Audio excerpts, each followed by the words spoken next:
সম্মানিত মির্জাপুর বাজার ফরদোয়া জামে মসজিদের মুসল্লিয়ান কিরাম,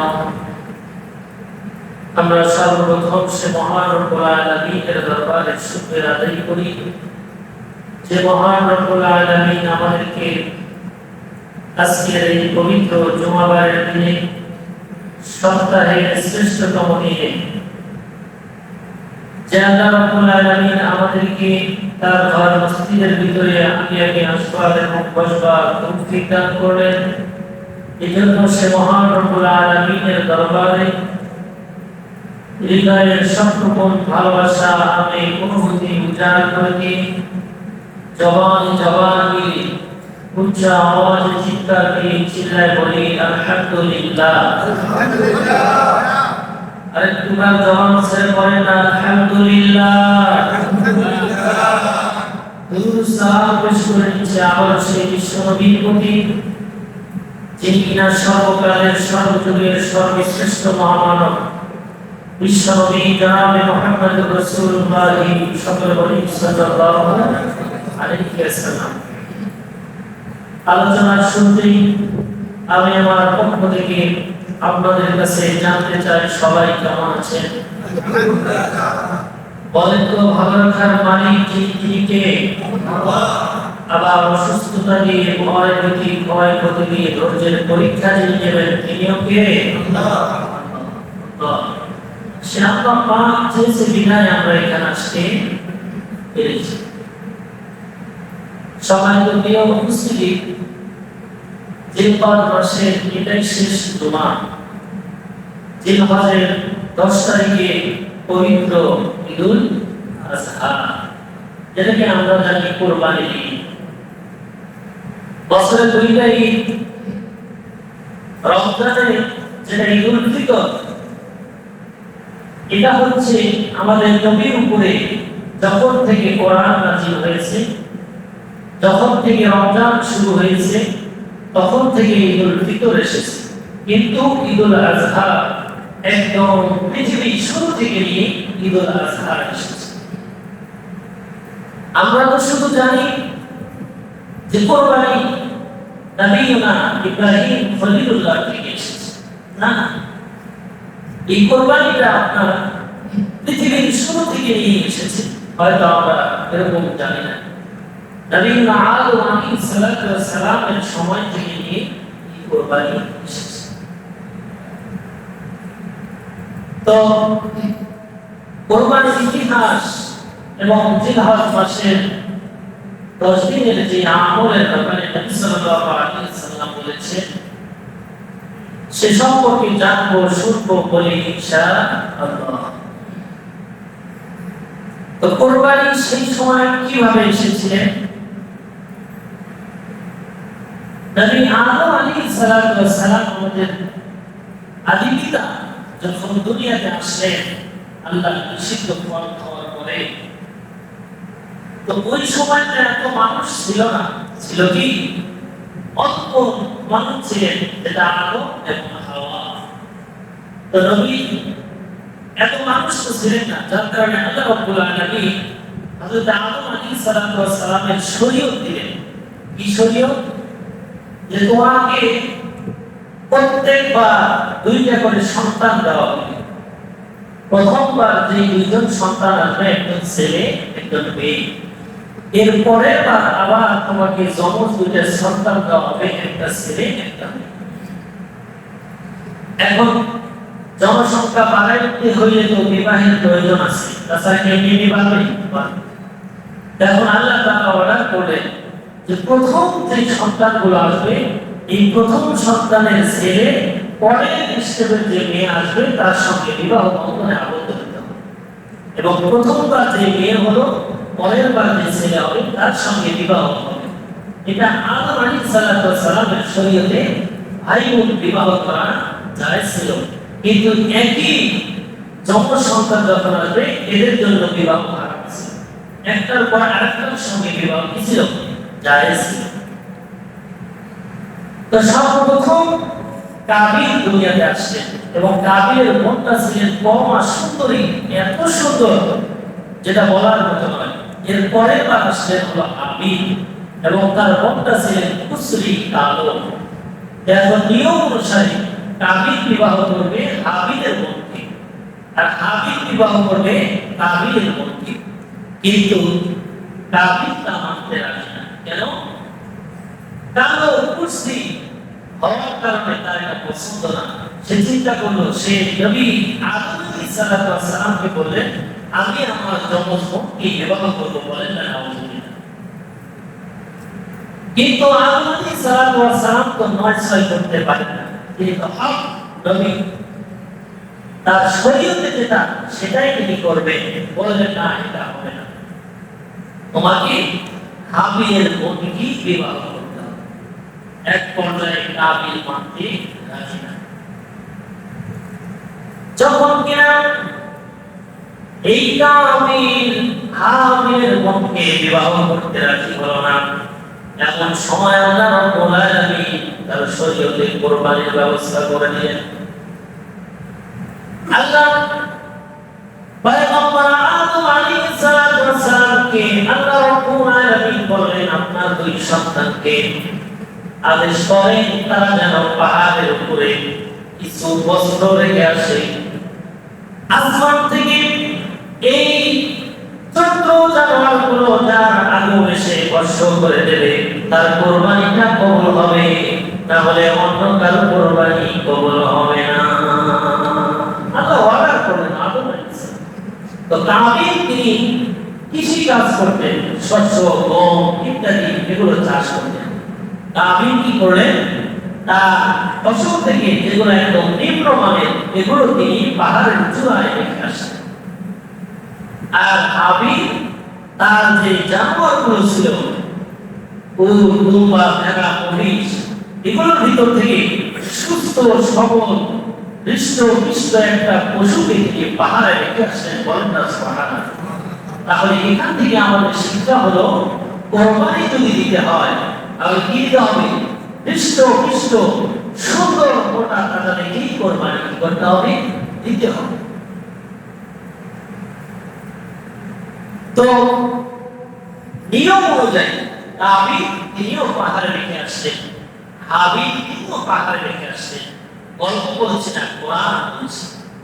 সূরাতুল মাইদা 27 থেকে 31 নম্বর আয়াত পর্যন্ত আল্লাহ রাব্বুল আলামিন আমার আপনার নবীকে জানিয়েছেন, ও নবী আপনি আপনার উম্মতদেরকে এই বিষয়ে জানিয়ে দেন। বলেন না সুবহানাল্লাহ। কি বললাম? সূরাতুল মাইদা 27 থেকে 31 নম্বর আয়াত পর্যন্ত আল্লাহ বিস্তারিত বলেছেন। যেহেতু বিস্তারিত বলার সময় নেই, লম্বা ঘটনা, এজন্য সংক্ষেপে বলব। এই আয়াতের ভিতরে আছে কাবিল সে তো এমনিতে একজন বড় ভাইয়ের দিক দিয়ে বড়। আল্লাহ তাআলা কি করলেন, হাবিলের কোরবানিকে কবুল করেন। বলেন না সুবহানাল্লাহ। কাবিলের যেগুলো সেগুলো তো মুক্তি করে রইলেন। এখন কাবিল তো রেগে পায়া এমনিতেই বিবাহ করবে না, তারপরে আবার কাবিলের কোরবানি কবুল হয় নাই।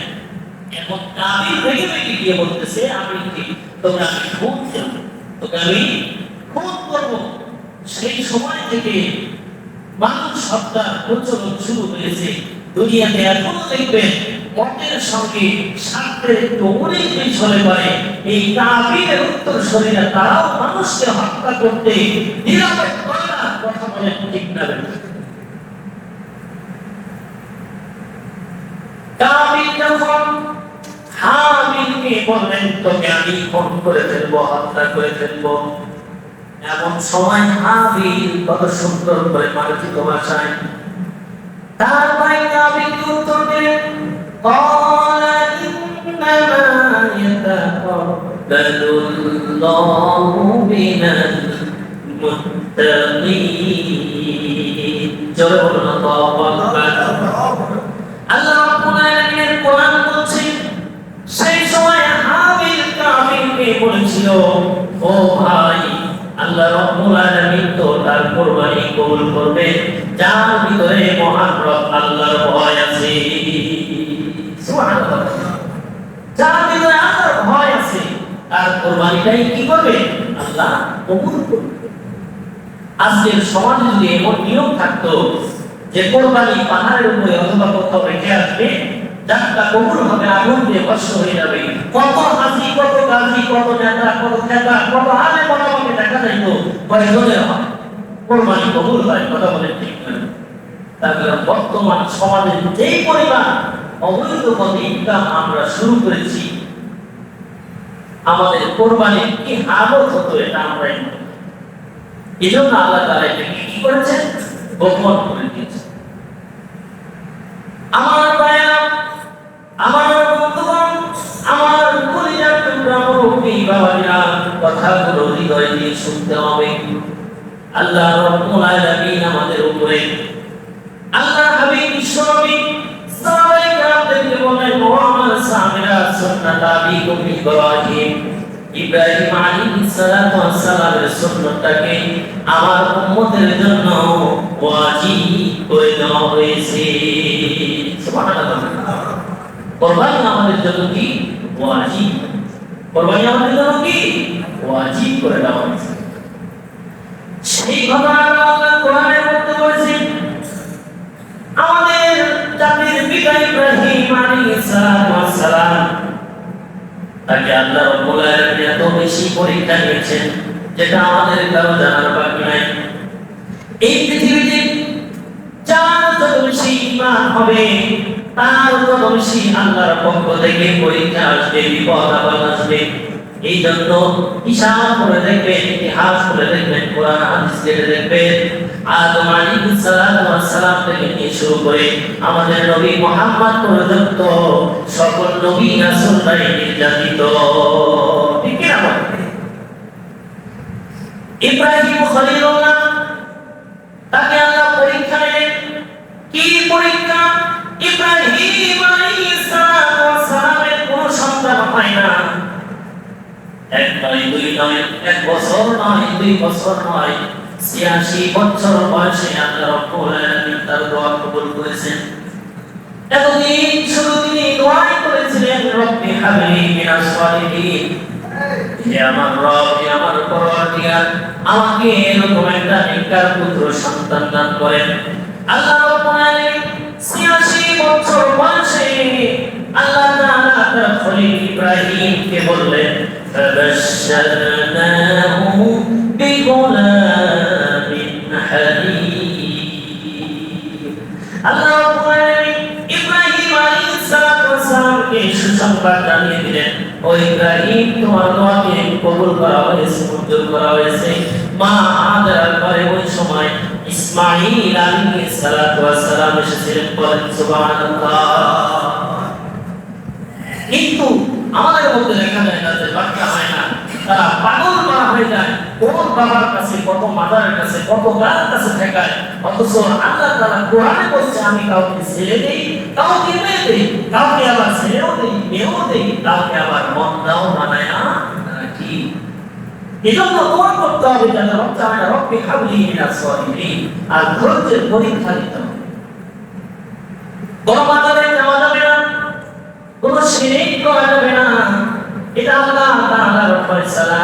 আল্লাহ যদি তার খলিল ইব্রাহিমকে নিঃসন্তান বানায়া 86 বছরে যদি দোয়া কবুল করতে পারে, তাহলে আমরা নবীর একটা প্রসবের যোগ্য। ওনার কথা বলেন ঠিক না বেঠি? ও কথাগুলো হৃদয়ে নিয়ে শুনতে হবে।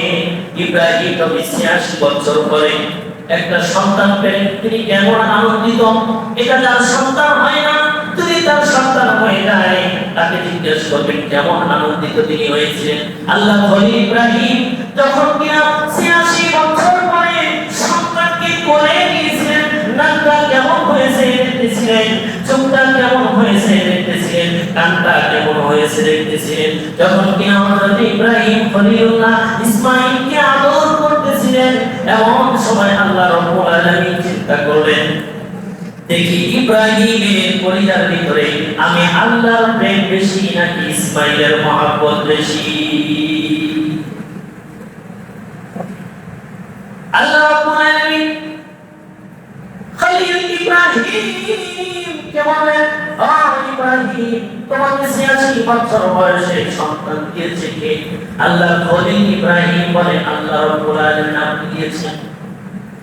আল্লাহ তাআলা এবার পরীক্ষা করলেন। কি পরীক্ষা?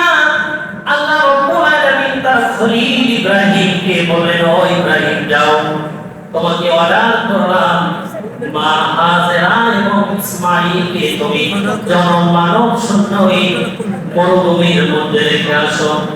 আল্লাহ খলিল ইব্রাহিমকে পরীক্ষা দিতে দেরি করেছে, কিন্তু আল্লাহ খলিল ইব্রাহিম পরীক্ষা দিতে দেরি করে নাই। বলেন সুবহানাল্লাহ। এই জন্যই তো যারা দেখবেন ইমানদার, যাদের ভিতরে আল্লাহর ভয় আছে, দুনিয়ায় দিকে করবে আর আল্লাহর হুকুম আরেকদিকে করবে। এই জন্য দেখবেন তারা আল্লাহর হুকুম মানতে রাজি, কিন্তু দুনিয়ার কোন লোক লালসায় করতে তারা রাজি না। ৮৬ বছর পরে একটা বাচ্চা পেয়েছে, এটা যা বাচ্চা পায় না, সে যদি বাচ্চা পায় এটা কেমন আনন্দিত হবে সেই ছাড়া কেউ বলতে। কিন্তু আল্লাহ কি পরীক্ষা দিলেন, ইব্রাহিম তোমার সন্তানকে আমি নির্দেশ দিচ্ছি রেখে আসো জনমানবহীন শূন্য মরুভূমির মধ্যে। আল্লাহ খলিল ইব্রাহিম সওয়ার হয়ে গেলেন মা হাজরা এবং ইসমাঈল আলাইহিস সালাতু ওয়াস সালামকে নিয়ে ওই যে মক্কা বাক্কা আল্লাহ যে কোরআনে বলেছে সেখানে রেখে আসলেন। সেখানে রেখে আসার পরে আল্লাহ খলিল যখন চলে যাচ্ছেন মা হাজরার কাছে, সেই সময় এক মশক পানি আর কয়েকটা খেজুর ছিল। আল্লাহর পয়গম্বর ইব্রাহিম খলিলকে তার স্ত্রী হাজরা বলতেছে, ও প্রাণের স্বামী, আপনি কেন আমাকে এই জনমানবিক শূন্য মরুভূমির মধ্যে আমাকে রেখে যাচ্ছেন? কি অপরাধ, কি ভুল আমি করেছি, কি দোষ আমার? ও আল্লাহর খলিল ইব্রাহিম আমাকে বলেন। আল্লাহর খলিল যখন কোনো কথা বলে না, মা হাজরা তখন বুঝতে পারলেন। আল্লাহর খলিলকে বললেন, ও আল্লাহর খলিল ইব্রাহিম, আপনি কি আমাকে আল্লাহর নির্দেশে রেখে গেলেন নাকি? আল্লাহর খলিল ইব্রাহিম সেই সময় মাথাটা নাড়িয়ে বুঝিয়ে দিলেন, ও হাজরা, আল্লাহ ওয়াদা করেছে বিদায় আমি তোমাকে এই জনমানবিক শূন্য এলাকায় রেখে গেলাম। চিন্তা করো না, আমি দোয়া করে গেলাম। আল্লাহ তাআলা এই বাক্কা জনমানবিক শূন্য এলাকায় আল্লাহর কাছে দোয়া করেছেন, আল্লাহ তুমি ভরপুর বরকত দিয়ে দিও, কষ্টের অভাব দিও না। এই জন্য মক্কা শরীফের ভিতরে কিয়ামত পর্যন্ত কষ্টের কোনো অভাব হবে না। সুবহানাল্লাহ। যদি সেই সময় ফসলের দোয়া করতেন তাহলে ওদিকে ফসল হতো। আল্লাহর খলিল ইব্রাহিম কি দোয়া করেছিলেন? কষ্টের যেন অভাব না হয়, যার কারণে কিয়ামত হয়ে যাবে কিন্তু মক্কাতে কোনো কষ্টের অভাব হবে না। আল্লাহর খলিল ইব্রাহিম তাকে রেখে যখন তিনি চলে আসলেন, আল্লাহ রাব্বি ইব্রাহিমের সন্তান ইসমাঈলের পায়ের ইশারায় পায়ের জাতা থেকে জমজম কূপের তৈরি করলেন। এগুলো লম্বা ইতিহাস, সেদিকে যাওয়ার সময় হবে না। ইব্রাহিম আলাইহিস সালাতু ওয়াস সালাম এবার যখন তাদেরকে রেখে আসলেন, রেখে আসার পরে ৮ বছর যখন হয়ে গেল ইসমাঈলের, আল্লাহ কোরআনে বলছেন, ফালাম্মা বালাগা মা'আস সা'য়া, আল্লাহর খলিল ইব্রাহিমের সন্তান ইসমাঈল যখন একটু হাঁটা চলার মতো বয়স হলো, আল্লাহর খলিল ইব্রাহিম এবার চিন্তা করলেন, মা হাজরা কি কতদিন হলো রেখে এসেছি, যাই একটু দেখে আসি তার কোন হাল আছে। যখন কিনা আল্লাহর খলিল ইব্রাহিম ওই মক্কার মধ্যে অবস্থান করলেন, আসার পরে তিনি আর মা হাজরার ঘর খুঁজে পান না। কেননা সেখানে অনেকগুলো বসতি হয়ে গেছে, অনেকগুলো বসতি হয়ে গেছে, এত বেশি পরিমাণ বসতি হয়ে গেছে। ইব্রাহিম খলিলুল্লাহ মা হাজরার ঘর চিনতে পারলেন না। এবার লোকজনদেরকে জিজ্ঞাসা করে, এখানে যে ইসমাঈল তার মা হাজরার ঘর ছিল, তোমরা কি চিনো? লোকজন বললেন, চিনব না কেন, তাদের কারণেই তো আমরা এখানে বসবাস করতেছি। তখন ঠিকানা দিলেন, ওই যে ঘরটা দেখা যাচ্ছে ওটা ইসমাঈলের ঘর, মা হাজরার ঘর। আল্লাহর খলিল ইব্রাহিম যখন তিনি ওই ঘরের সামনে গেলেন, যাওয়ার পরে যখন সালাম দিলেন, সালাম দেওয়ার সঙ্গে সঙ্গে ছোট্ট ইসমাইল দৌড়ে বাহির হয়ে আসলেন। আসার পরে মুখের দিকে তাকিয়ে রইলেন। তাকানোর কারণ হলো মা হাজরা এখানে আসার সময় ইব্রাহিম খলিলুল্লাহ একটা জুব্বা মোবারক নিয়েছিলেন। যেই জুব্বাটা দেখে দেখে দেখে তিনি এতদিন তাকিয়েছে, এই ভালোবাসা দুঃখ সুখ তিনি এই জুব্বা দেখে দেখে কাটিয়েছেন। ঘরে যে জুব্বা টানানো আছে অনুরূপ জুব্বা ইব্রাহিমের শরীরের মধ্যে পড়া দেখে হযরতে ইসমাঈল আলাইহিস সালাতু ওয়াস সালামকে মা হাজরা তার বাবা ইব্রাহিমের গল্প শুনিয়েছিলেন। এইগুলো দেখে শুনে তিনি চিনতে পারলেন এটা আমার পিতা ইব্রাহিম।